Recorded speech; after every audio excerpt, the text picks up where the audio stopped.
we've had a ton of fraternity brothers on, and I love you to death, and I love Kappa Sig, but I don't want to go back to know your origin story for Kappa Sig. But what I do want to talk about is the origin story of Team Domination.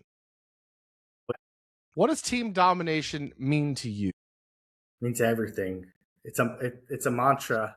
It's my mantra in life since 2007. 19 years of domination. I remember where we were and how it came about. I remember when I even first met you in the liquid cellar as we were doing this fraternity.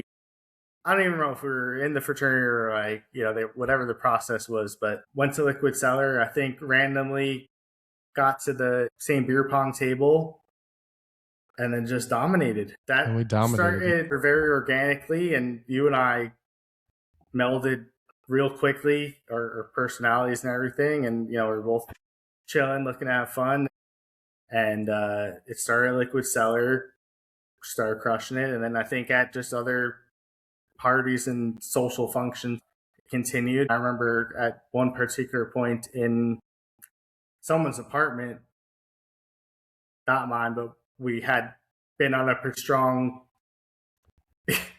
beer pong run. And I think I was just like, we're fucking Team Domination, dude. We are Team Domination, baby. I think it's a lost art. I don't think the kids these days play as much beer pong as we did back then, but I remember any party you went to, there was always somebody looking to play beer pong. Nick, did you play a lot of beer pong back in your day? Oh, yeah. Yeah, no, absolutely. Beer pong was definitely a staple at every and all parties. And the way, and to see the evolution of beer pong to where it's probably non-existent now just because of germs and everything else. Like, it started with beer actually in the cups, and then that started to go away to water in the cups. And then it was, you had to have a water cup. And then the beer stopped getting poured in the cups, and you were just drinking your own beer, and Adelaide cups didn't exist anymore. So, I was, absolute pro at beer pong at one point.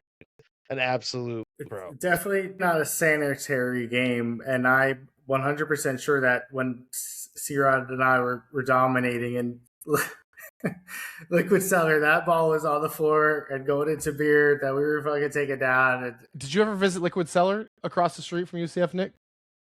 No, probably not. Well, we had Gore and we had Gabe on, who were both liquid cellar employees. We've talked about it, but it was the smallest, dirtiest, darkest, dingiest dive bar you could think of. Stickiest floors. They were barely clean. It was home. But it was also probably the reason why our immune systems are so good. Oh, yeah. Because, man, absolutely. I forgot that they don't play with beer anymore with beer pong. I remember the first time. If they even play anymore, dude, kids aren't drinking. Alcohol sales in general are down. They also don't drink beer either, so they don't play a lot of liquor pong because they can't drink liquor. It's just nothing. That's good though. These kids are kind of smart now. It definitely boosted our immune systems. But I wouldn't do that now. I would never do that now. Now they play on fire and this and that and this rule. So many dumb rules. Yeah. And did you ever hit a satellite cup when someone was not finished drinking it and ended the game?